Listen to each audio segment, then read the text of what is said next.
Burlington Northern's main line through Brookfield, Illinois, isn't exactly what you'd call a mountain railroad. The tallest thing in town is this water tower, complete with painted dolphins that honor nearby Brookfield Zoo. And the Rocky Mountain goats that roam BN's territory in western Montana are a far cry from this diesel switcher, otherwise known as a yard goat. Then again, mountain and mountain goats aren't the only things that recommend a great train watching location. There's certainly something to be said for commuter trains. These trains are operated by BN for Metra, the agency responsible for all Chicago area commuter rail service, and the BN through Brookfield is a showcase for Metra trains. But that's not all you'll see here.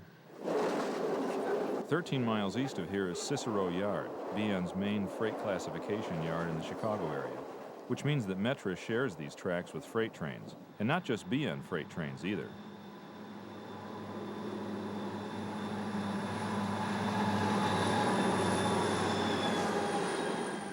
Welcome to BN's Chicago Racetrack, 38 miles of high-speed, high-density railroading in the northeast corner of Illinois.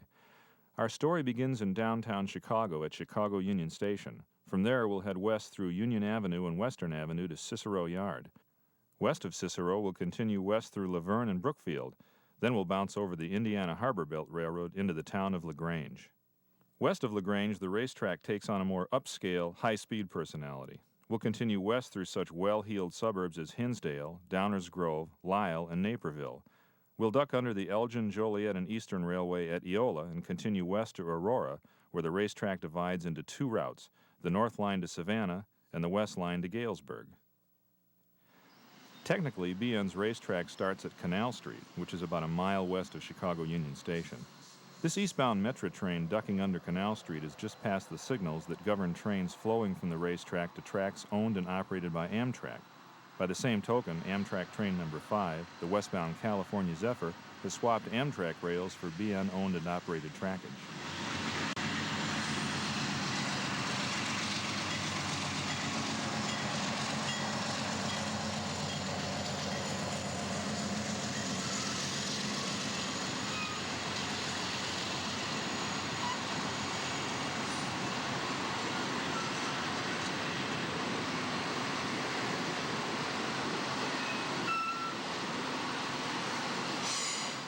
For BN's Metra commuters, the racetrack starts at Chicago Union Station itself, which is located a few blocks west of Chicago's downtown loop.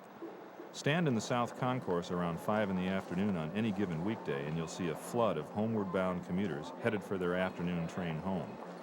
Commuter trains on the racetrack are called dinkies.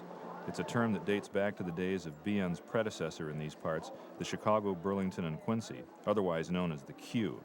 But defining the racetrack's commuters is another matter. We envision the Metra customer as somebody who has moved to the suburbs, has a nice home for the wife, the kids have a nice school to go to, they commute by train into their job in Chicago, and the very first day they get on that train and sit down in a Metra coach, in a bi-level gallery car, they silently congratulate themselves for having made it. The Metra customer, we think, perceives a certain cachet to having become a rail commuter. And yet the demographics are so different from that. We're maybe 70% white collar, 30% blue collar. There are a lot of people in the construction trades building a new Chicago who know that if they drive in with their pickup truck and all their tools, there's no place to park while they're building another skyscraper. The existence of the Metra trains gives them the pleasures of the suburbs plus the efficiencies of the city. We are the link between two parts of the good life, a good place to earn a living and a good place to live. We're standing on Roosevelt Road, that great train watching spot just south of the loop. 40 years ago, you could stand on this spot and see the trains of GM&O and the Pennsylvania Railroad and the Burlington. But today, the action's still heavy with the commuter trains of Chicago's Metra and the passenger trains of Amtrak. Roosevelt Road Bridge can be found east of the intersection of Roosevelt and Canal Street. On the northeast corner is the White Palace Grill. No one knows for sure how the Dinkies got their name, but there's a good chance the White Palace originated the phrase greasy spoon. We're standing on the north side of the bridge around 4:45 in the afternoon. The Amtrak coaches in the background are parked at Amtrak's 14th Street car facility. The dinky on the track in the foreground is an empty train known as an equipment train. It's moving from Metra's 14th Street coach yards to the south concourse of the station, where it will re-emerge as a loaded westbound train. The Amtrak train pacing the equipment train is Amtrak's Southwest Chief, which is backing into the station in preparation for its 5:20 departure. The locomotives on each end of the power consist are General Electric AMD 103s, otherwise known as Genesis units or P40s.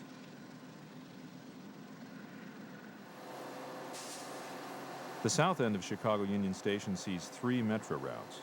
The Metra train racing toward us is headed for the racetrack.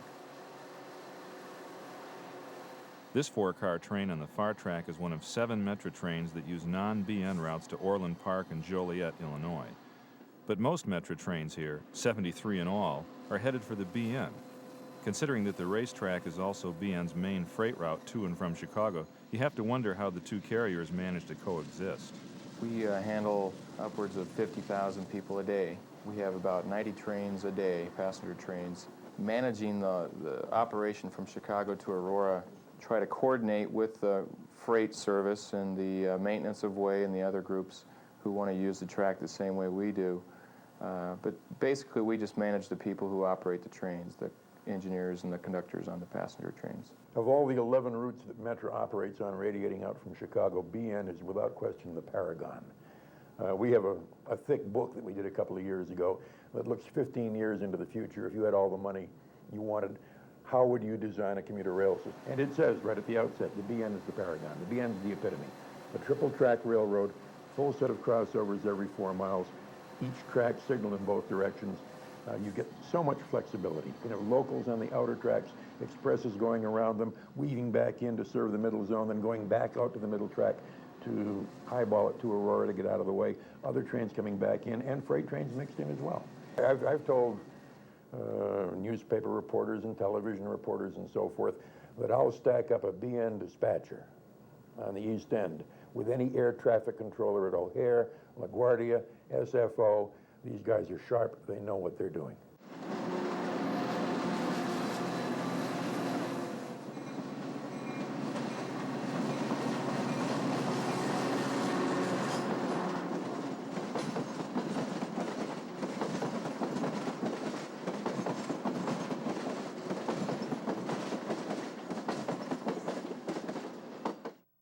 Union Avenue Tower.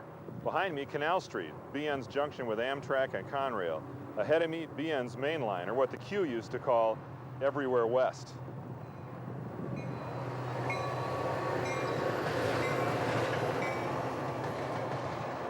The view from Canal Street Bridge shows all 3 legs of the Canal Street Y. Amtrak's main line south of Union Station constitutes one leg. Amtrak trains use this route to reach connections with Conrail, Santa Fe, and other railroads on Chicago's south side. This Amtrak switcher is working alongside Amtrak's 16th Street engine facility. Metra dinkies and Amtrak trains headed for the racetrack use the north leg of the Y in and out of Chicago Union Station. Trains from Conrail and other connecting railroads reach BN rails via the south leg of the Y. These BN SD9s lead a transfer train back to the racetrack from IC's Glen Yard.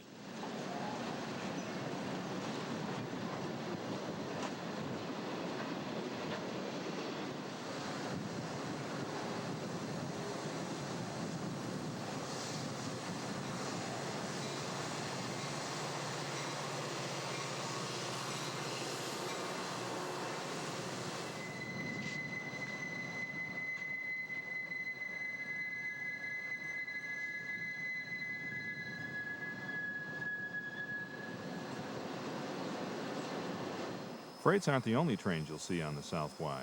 Amtrak long-distance trains such as the California Zephyr back into Union Station by turning on the Canal Street Y. Here we see the eastbound Zephyr on the south leg of the Y.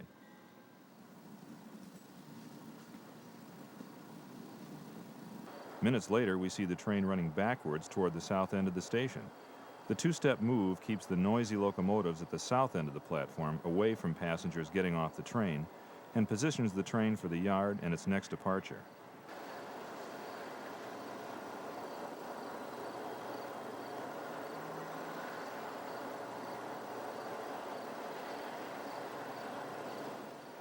Amtrak trains headed for Carbondale and New Orleans via the Illinois Central Railroad also use the south leg of the Y.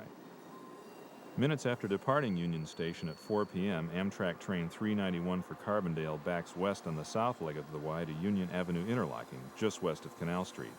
Then the BN Union Avenue dispatcher in Fort Worth, Texas, lines the train east.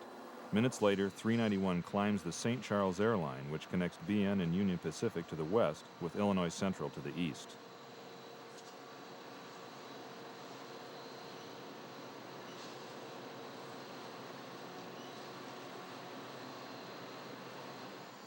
The airline is jointly owned by BN, UP, and IC, but other railroads use the airline as well. This Wisconsin Central eastbound is headed for Markham Yard, IC's freight yard in the south suburb of Homewood.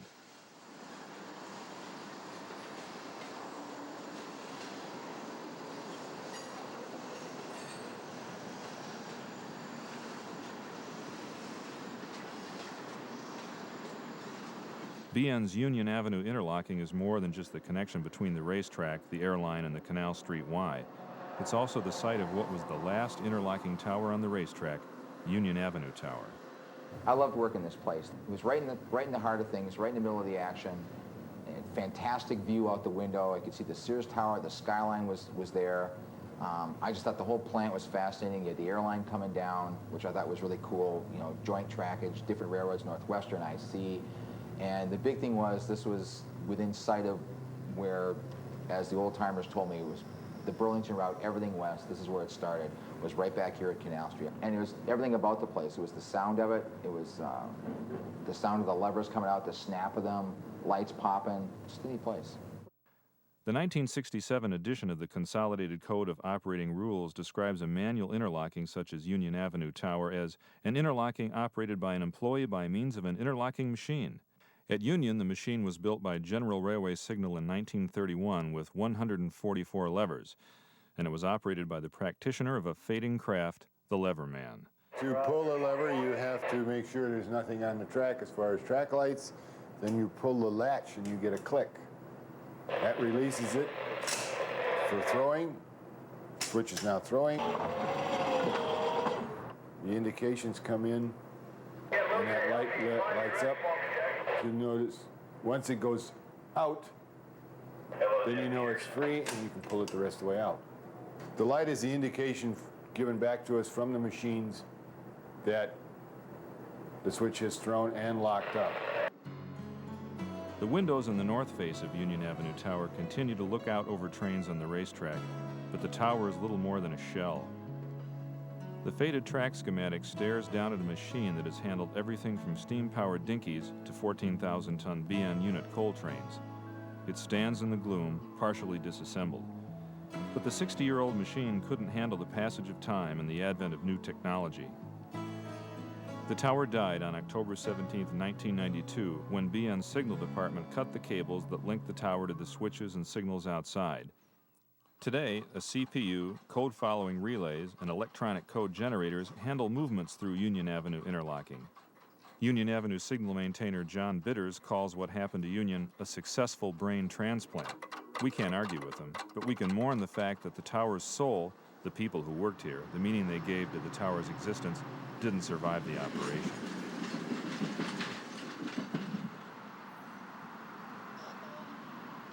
16 city blocks west of Union Avenue is Western Avenue, the first of 3 major terminals on the racetrack.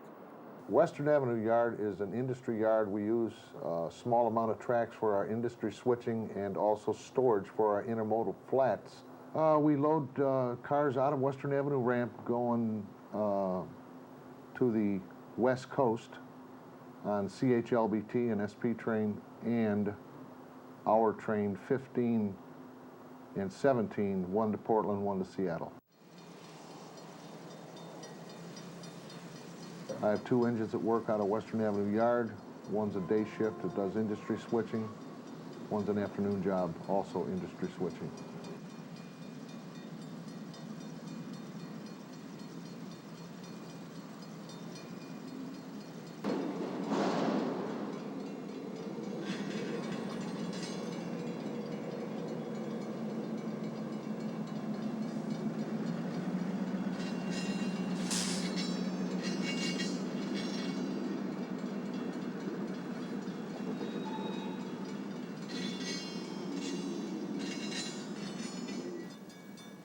West of the Western Avenue yard lies one of the more complex interlocking plants on the racetrack, 22nd Street.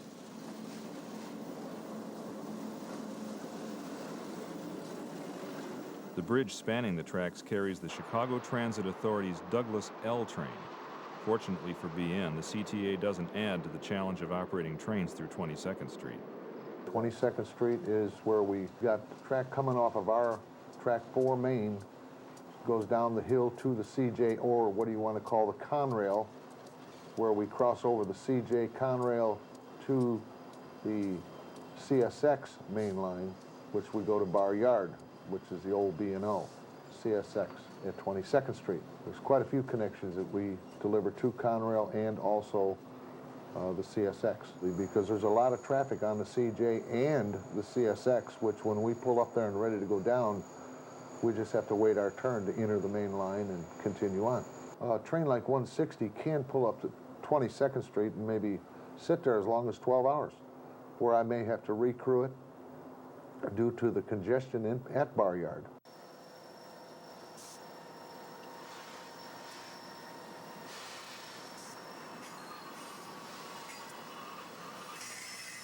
We get a TV 261 from Conrail, which is an intermodal train, can be as long as 9,000 feet long, and also 1 to 2 ELBN, they call them, type trains, which is a dead freight train, boxcar traffic, coming into Cicero Terminal to be humped.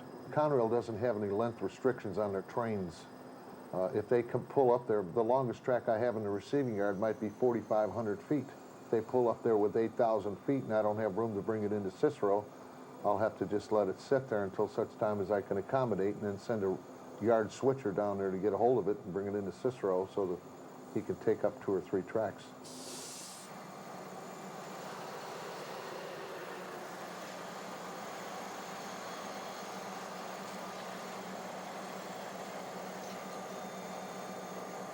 I'm standing in Laverne in the western suburb of Berwyn, where BN takes on a split personality.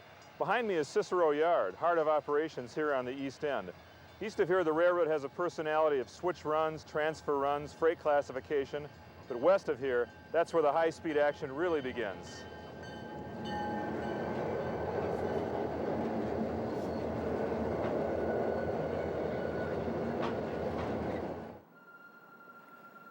Don't let the sight of this Grand Trunk Western train fool you into thinking we took a wrong turn at 22nd Street and ended up in South Bend, Indiana. This is simply a westbound GT train heading into the east end of BN's major yard in the Chicago area, Cicero Terminal.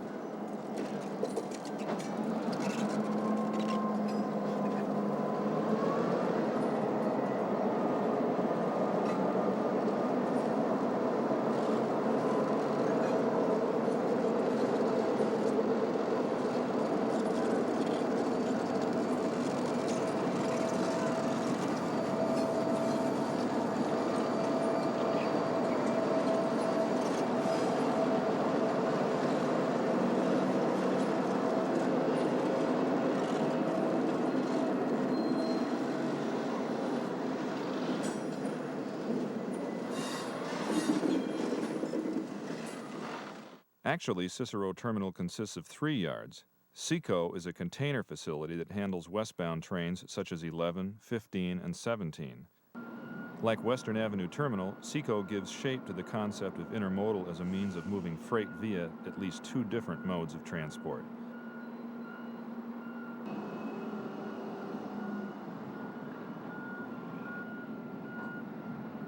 If the trains here are the queen bees, then these trucks are the worker bees.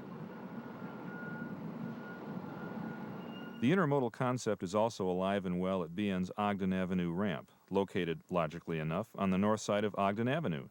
This hub handles TOFC traffic, otherwise known as trailer on flat car.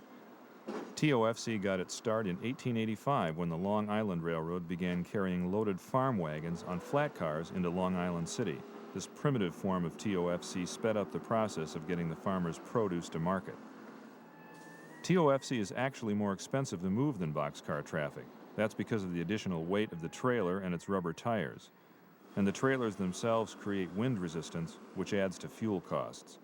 But from the looks of things at the Ogden Avenue ramp, TOFC is alive and well. Of course, Cicero Terminal handles more than just intermodal traffic. Cicero Terminal is a small yard. It's a hump yard. We have 43 tracks in the bowl, 15 tracks in the receiving yard.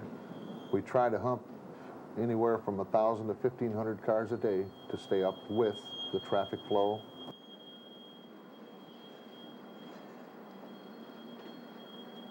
We take trains in from the north and west, bring them in here, hump them 4 connecting line roads. We bring them in here from the east, from the foreign roads, which comes in here to be humped to go north and west.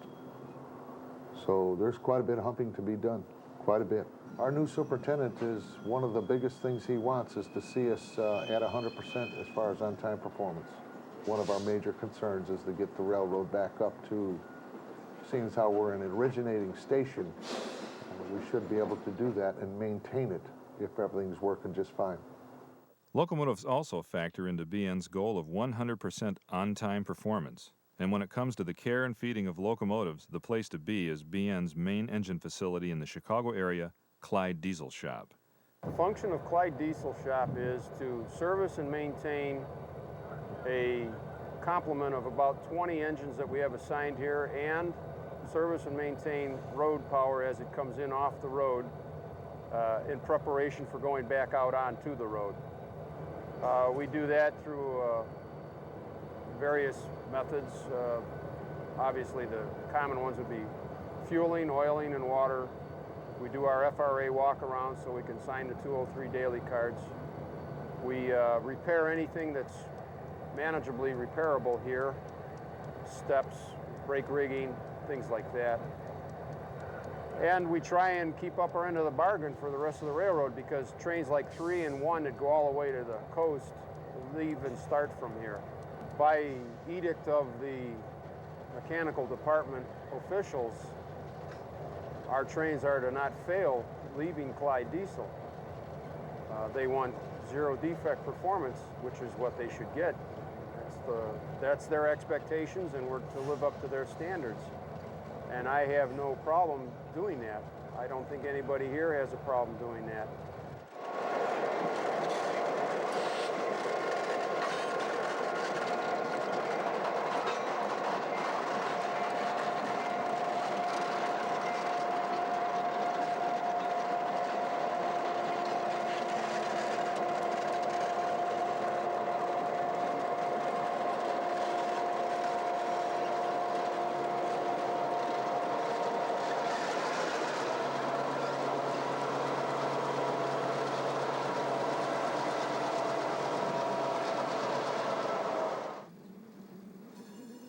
Many of the engines maintained at Clyde are switch engines built by General Motors' Electromotive Division, otherwise known as EMD. EMD switchers have been fixtures on the railroad scene for so many years that we tend to take them for granted. Although you can sometimes find road units, such as this former Conrail GP38 in switch service in Cicero, most of the units are conventional EMD switchers that are more than 20 years old. What's it like running them? Switch engines definitely have their advantage, and they also have their disadvantage. As you can tell, you're standing in here, it's nice and warm in here during the summertime. It's nice and cold in here during the winter. Every window has a leak or a draft in it. You'll stay with a cold all winter long. Everybody says these are a lot better than the old steam engines used to be. I don't know, I guess they probably are, but not by a whole lot.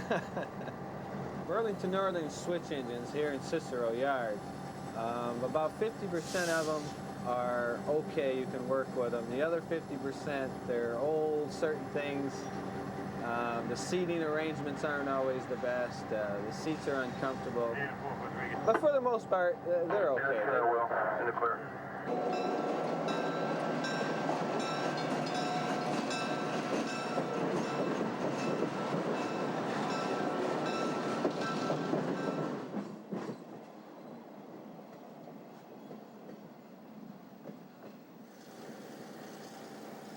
As you might expect, a terminal that originates as much traffic as Cicero has its share of problems.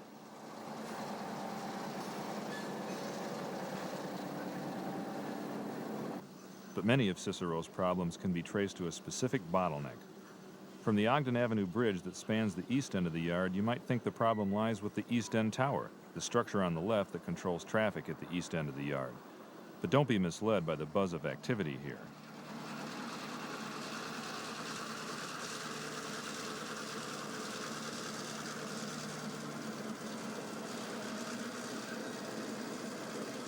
The root of Cicero's problems can be traced to this innocuous-looking track a mile or so east of the East End Tower. This westbound Southern Pacific freight is heading into the Hole, the track that connects the Belt Railway of Chicago with Cicero Yard. The Grand Trunk Western train we saw earlier used the same track, and therein lies the problem. Well, if you think about it, they all have to funnel through a single track between the BN and the Belt, which is between 26th Street and 31st Street. And trying to single track to and from the Belt, there's a lot of traffic that moves through Cicero over that single track, and it's got to be worked like clockwork, or otherwise you just have one big bottleneck.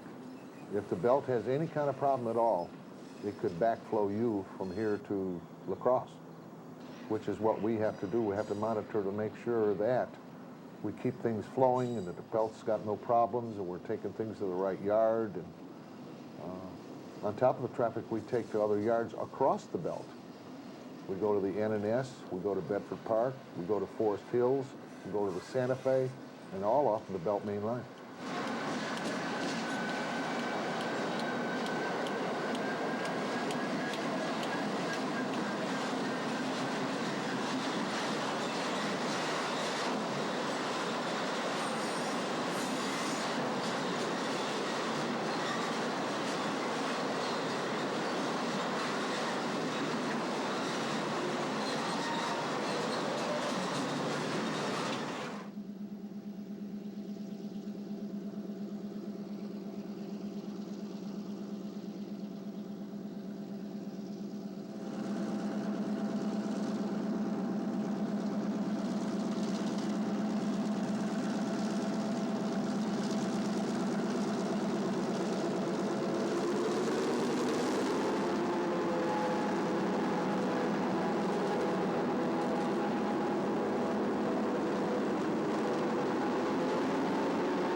As we mentioned earlier, the faucet that controls the flow of traffic at the east end of Cicero is East End Tower, and the hand on the faucet handle belongs to the East End Tower switch tender. Well, I just manage the traffic here at the east end of the yard, in and out of the yard with transfers from foreign roads and the inner yard moves that have to pull by here to make their switch moves. I'm more or less a traffic cop to see to it that things move smoothly and efficiently without incident. I'm right on the verge here, or on the edge of the territory with the Union Avenue dispatcher, so that all of the trains have to go across the border between my territory and his. So he affects some control, but on my instruction as to what he turns loose and what he holds on to. And I like the challenge of getting this freight moved. It's something I really enjoy. One departure, all right. He'll be right in there, over. All right, I'll give you the harbor out to north. All right, I haven't called him on that harbor yet. I'll have to take care of that part. Got Mac on the phone. He says he'll take them. Okay, be an East End Tower out. Laverne is the Metro rush hour only commuter station at the west end of Cicero Yard. It may not be as busy as the east end of the yard, but it's just as interesting. For one thing, the bridge over the BN belongs to the Chicago Central, a regional railroad that links Chicago with Council Bluffs, Iowa. In fact, this eastbound unit coal train was delivered to the Chicago Central by the Union Pacific at Council Bluffs, complete with run-through 6-motor GE diesels.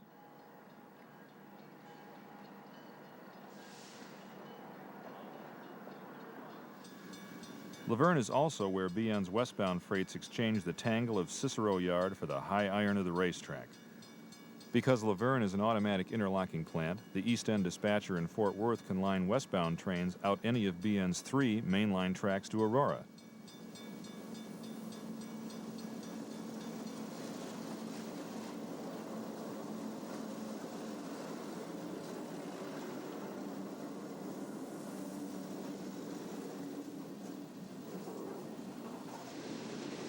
Eastbound trains approaching Laverne are governed by the signals mounted on this massive signal bridge. Let's park on the south side of the tracks for 90 minutes or so on a weekday morning and see what rolls through, starting with Dinky 1256 at 10:15 a.m.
The Canadian National trains on the racetrack are haulage trains.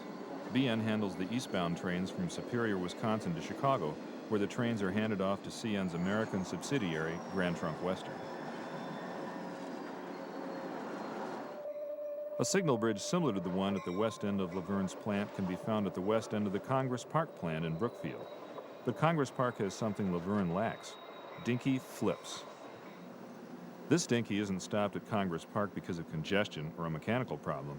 It's one of a handful of dinkies out of Chicago that turn at Congress Park and return east with revenue passengers. By flipping dinkies at Congress Park, Metra offers its customers more travel options between Brookfield and Chicago. What makes it possible? In a hyphenated word, push-pull. When I first came to Chicago, I remember seeing this train with double-decker coaches in it going 60 miles an hour backwards. Engineer must get a stiff neck out there, and it was explained to me, I was young, it was explained to me that no, this is the push-pull mode. Nobody's in the locomotive. There's a cab control car at the front end.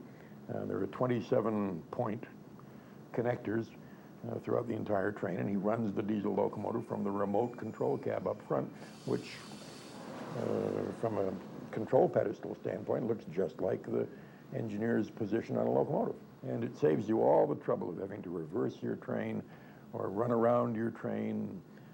We get to one end of the line, it's just the engineer sprints back up. If he's got a quick flip, as we call it, he'll sprint to the other end of the train and reverse the controls, and zing, he's going back into the city to become another rush hour train coming out. We don't doubt the benefits of push-pull operation, but we can't help wondering how it feels to run a dinky at 70 miles per hour without the security of a locomotive nose between you and the next person who decides to drive around the crossing gates. Just happens all the time. People are in too big of a hurry. It's not that they're stupid, they just can't wait. You know, they can't wait 30 seconds. But they'll wait at a traffic light for 2 minutes, no problem, but they don't want to wait for us. You know, actually, I've seen these cab cars hit cars. One guy last winter parted 2 cars right in the middle there. there was damage underneath, the main reservoir, but there was no really physical damage. I mean, it was unbelievable. I mean, as fast as he was going, doing 70, slammed into 2 cars. I'm surprised that nothing happened, really. So they're a little stronger than you think.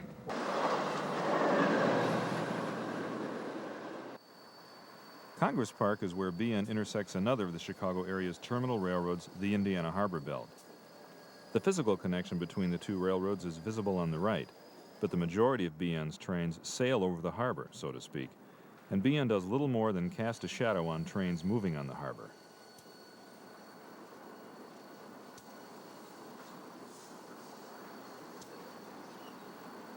Like the Belt Railway, the Indiana Harbor Belt is a separate entity with its own crews and rolling stock, but it mainly serves as a conduit around the outskirts of Chicago for connecting railroads.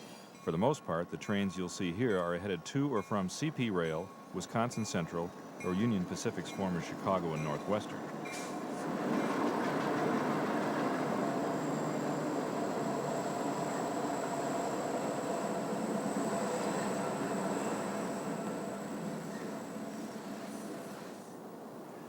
CP Rail trains use both the Belt Railway and the harbor to reach its terminal in the northwest suburb of Bensenville. Actually, CP trains make sense here, insomuch as CP inherited a 49% stake in the harbor when it absorbed the Soo Line in 1994. Conrail, the harbor's majority owner, prefers to operate its trains via the Chicago Junction through 22nd Street.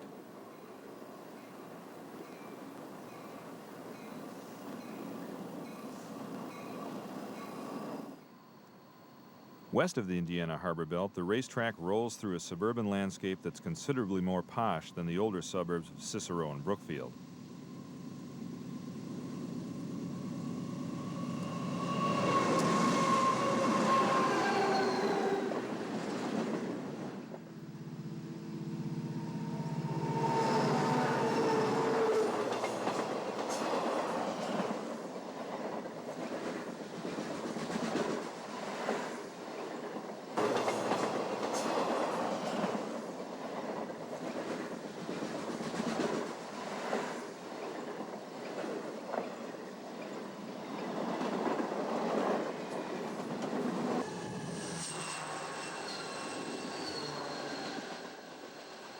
Figuratively and literally, it's difficult to look down on the racetrack. A popular train watcher's exception to the rule is this single-lane bridge over the tracks at Highlands, another rush-hour-only station stop.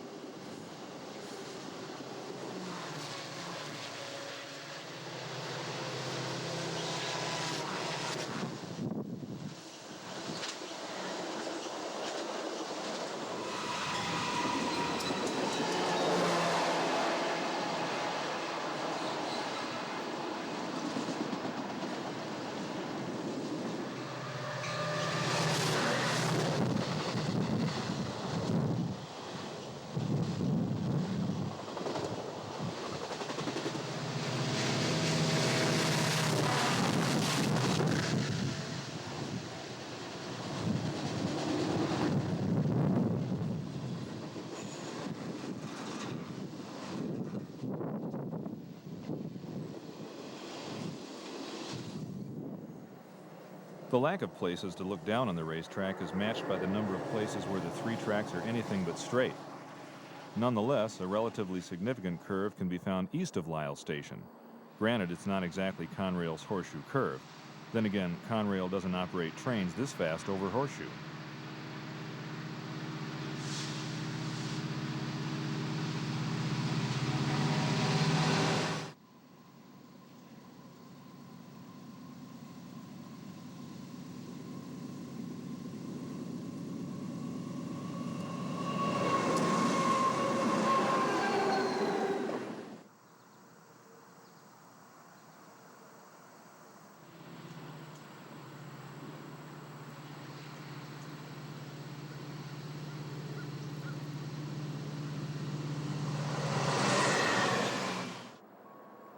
BN's never-ending motive power shortage brings a rainbow of color and variety to the racetrack, including this leased Morris & Knudsen SD45 leading a chop-nosed BN SD9.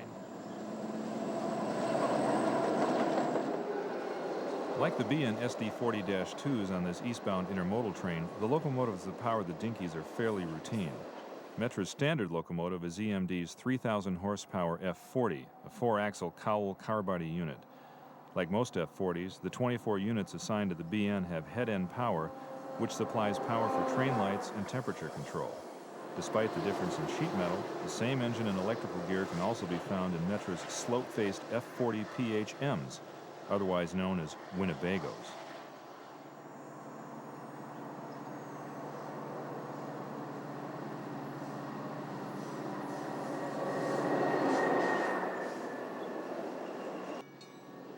Like Congress Park, Downers Grove hosts its share of flips. Here, a westbound flip sits on track 1, waiting to be lined back to Fairview Station. But first, there's the matter of a westbound dinky on track 2 to get out of the way.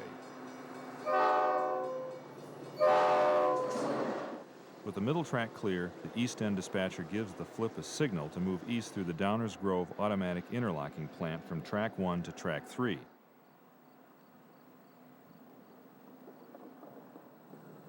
After the flip settles down on track 3, the dispatcher lines a second westbound through the plant, this time from track 2 to track 1.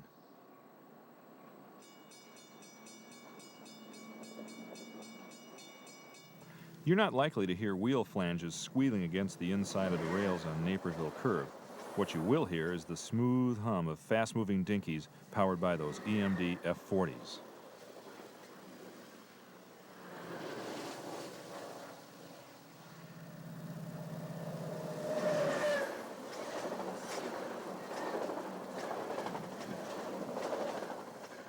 At Naperville Station, the racetrack regains its straight-arrow personality. How you view the racetrack depends on where you stand. You can say much the same thing about the attitude of the Burlington Northern people who manage and operate Metra's dinkies. Naturally, we want to make sure the train gets from Aurora to Chicago and back to Aurora safely, efficiently, following the rules. And then secondarily, we want to make sure that we get the proper tickets and transportation from all the people that are on board. What I like about the railroad is that we're handed millions of dollars worth of equipment and millions of dollars worth of liability on passenger trains, and our officers trust us enough to send us out there and say, do the job, and we do it.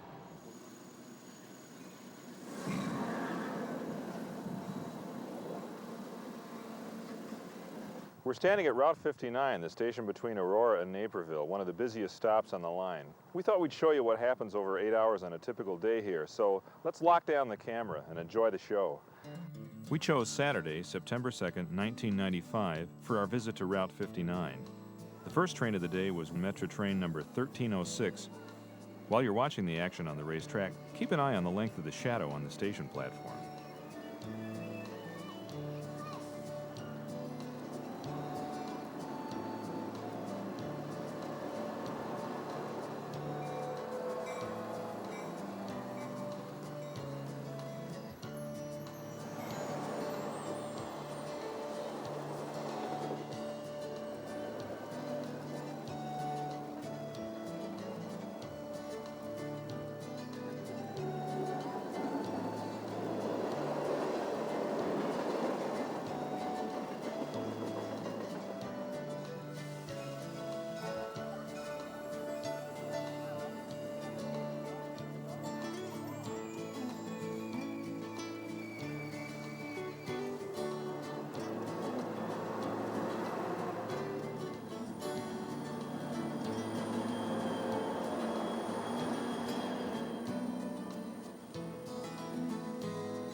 The third BN terminal on the racetrack is Eola Yard, located on the east side of Aurora.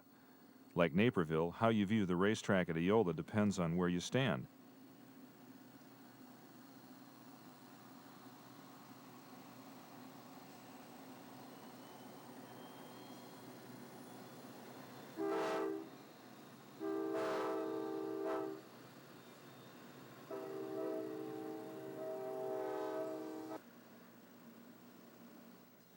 At the west end of the yard, the name Racetrack seems inappropriate. Maybe it's because BN freights often set out and pick up cars here.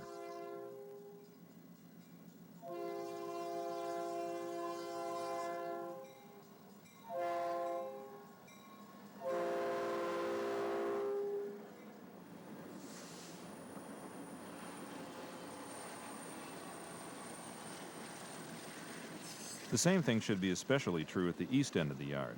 After all, the signal in the foreground governs trains entering the racetrack from the east end of the yard.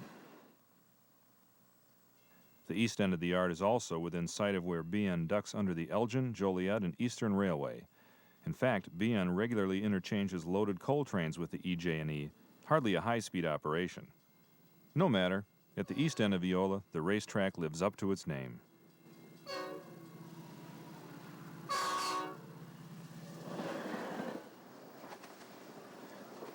Burlington Northern and Metra each go their own way at the end of the racetrack in Aurora. The triple-track racetrack narrows to double-track as the third track drops down to Hill Yard. This is where the dinkies bed down and rest between rush hours. Daytime, however, is a different matter. Then you're likely to find at least one dinky parked outside one of Metra's most appealing stations, the Aurora Transportation Center. The Aurora Transportation Center is a real gem. It does have the historical background of having been a completely circular roundhouse, the Aurora shops. I really like the statue out in front of the Aurora Transportation Center of the journeyman, again touching back on the tradition of old-fashioned railroading. The entire heritage around the Aurora Transportation Center smacks not only of what happened there for many years, but it also shows everything that is new and modern, including the new mini brewery that's going to go into the roundhouse run by Walter Payton, Chicago's hero. We'll be selling tickets to Chicagoans to go on out to Aurora just to have a beer. When you're finished with your beer, you may want to stroll around the station itself, which was once the Q's Aurora car shops. You have to wonder what people who worked here in the days of wooden passenger cars and Lincoln pin couplers think about this cheerful place with its ceiling fans and well-dressed passengers. For that matter, what would anyone who worked on the Q's steam-powered dinkies think of these stainless steel bi-level coaches? Would they scratch their heads at the flurry of commuters rushing to catch their train to Chicago? And when the doors size shut and the train rolls east, would they gape at the sight of a diesel locomotive powering the train from the rear?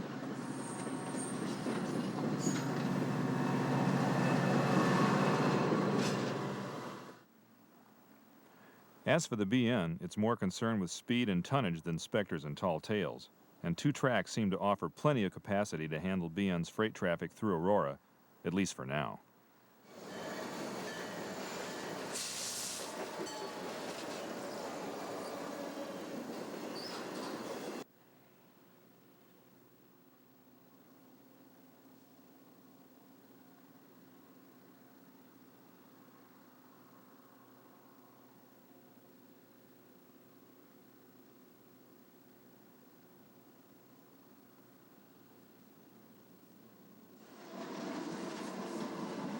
On the west side of Aurora, the racetrack divides for the last time.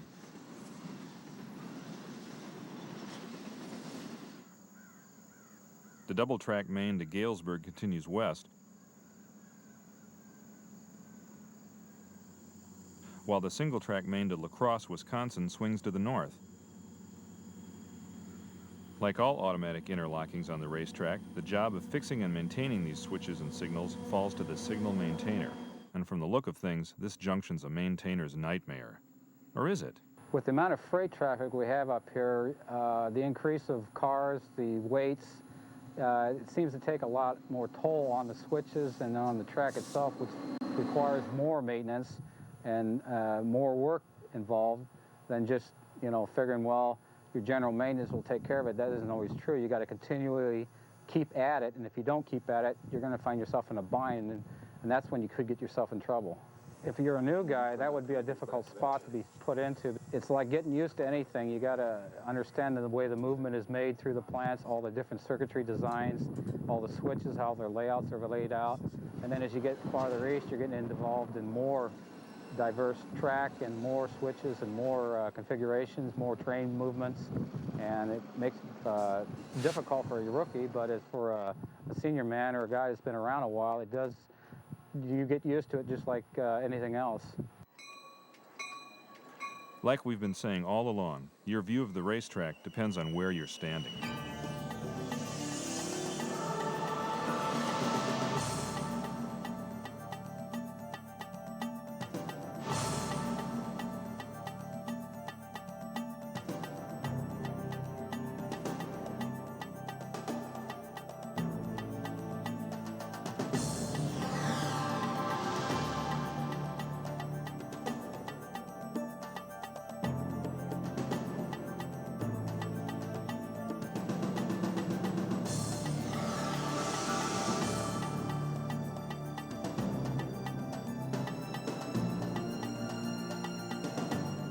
For our money, we'll take the west end of the station platform at Congress Park. The last light is faded from the western sky, but the signals are bright with promise. Suddenly, we hear the pulse of an approaching train. The air sharpens with anticipation, and the race is on.